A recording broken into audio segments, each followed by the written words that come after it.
கதவை திறந்து போட்டு இப்படி கவுந்தடிச்சு தூங்கிட்டு கிடக்கா. கடவுளே, என் மவளுக்கு என்னைக்குதான் பொறுப்பு வருமோ. எந்திட்டி நான் பெத்த எரும மாடே, எந்தி. சத்தம் கொடுத்தா கொஞ்சமாவது அசையாளா? ஏய் எந்திட்டி. நீயா எம்மா இப்படி வந்து அடிச்சு கிடக்கா? அங்க வந்தாதான் அன்னிகாரி வரங்கோட மடைக்கான்னு இங்க படுத்து தூங்குனா இந்த வீட்டுக்கே வந்து எழுப்புறானி. அன்னிகாரி, உன்கிட்ட வேலை வாங்குறதுல தப்பே இல்ல. உனக்கு கொஞ்சமாச்சும் கூறு வரட்டும் தான் அப்படிலாம் பண்றா. இந்த பாரு, இவ மருமகளுக்கு சப்போர்ட் பண்ணிட்டு இங்க வந்தாராத சொல்லிட்டேன். ஒன்னியமாச்சும் எவ்வளவு இருப்பாளா கிட்னகிரிக்கி? கதவெல்லாம் திறந்து போட்டு இப்படி கவுந்தடிச்சு படுத்துக்கிட்டு உறங்குறா. சாரிம்மா, தூக்க கலக்கத்துல கதவு திறந்து கிடக்கிறது மறந்துட்டேன். எவனாவது கல்லவே வந்து எல்லாத்தையும் தூக்கிட்டு போயிட்டா என்னதான் பண்ணுவா? சாரிம்மா, என்ன கதவு பூட்டிட்டே படுக்கேன். என்ன படுத்தி என்ன பண்ணுவா? மணி ஆச்சு 5. வா நம்ம வீட்டுக்கு வா, அங்க போவோம். சரிம்மா, வா போவோம். அப்பா பால் கொதிச்சுட்டு. சரி, அந்த பூஸ்ட் எடுத்து கலக்கி குடிப்போம்.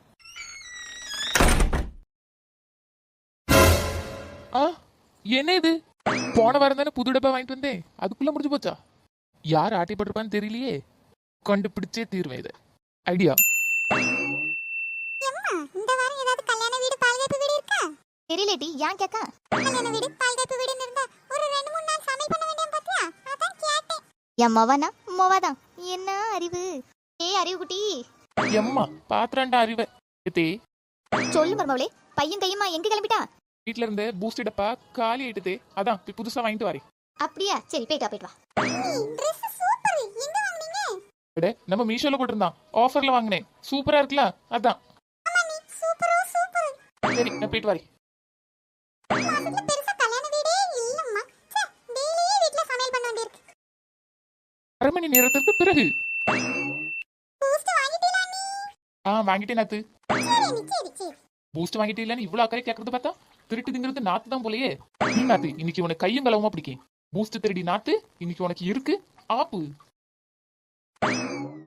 என்ன ட்ரெஸ் மாத்திட்டு வர்றதுக்குள்ள தாய் மவளையும் காணும். சோஃபா தானே கெதின்னு கிடப்பாவ 2 நேரம்.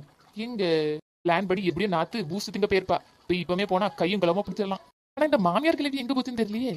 எங்கேயும் போயிட்டு போகுது. நம்ம போய் நம்ம ஆபரேஷனை ஸ்டார்ட் பண்ணுவோம். ஆபரேஷன் பூஸ்ட் தின்னி நாத்து ஸ்டார்ட்ஸ். பூஸ்ட் டப்பை எடுக்கவும், அதில் ஆச்சி வத்தல் பொடியை தட்டவும். முழு பேக்கெட்டை தட்டியாச்சு. இன்னைக்கு இந்த பூஸ்ட் திருடிய கையும் களவுமா இல்ல, வாயும் வத்தலுமா பிடிக்கேன். வேலை முடிஞ்சு. இனி போய் ஒளிஞ்சிருந்து பார்க்க வேண்டியதான்.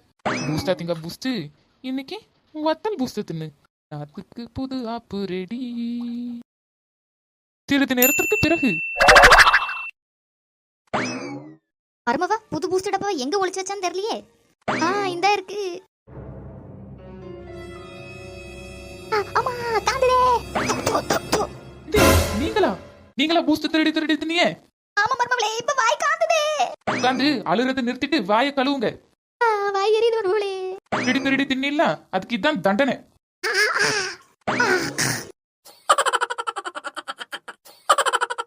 இதற்கு தான்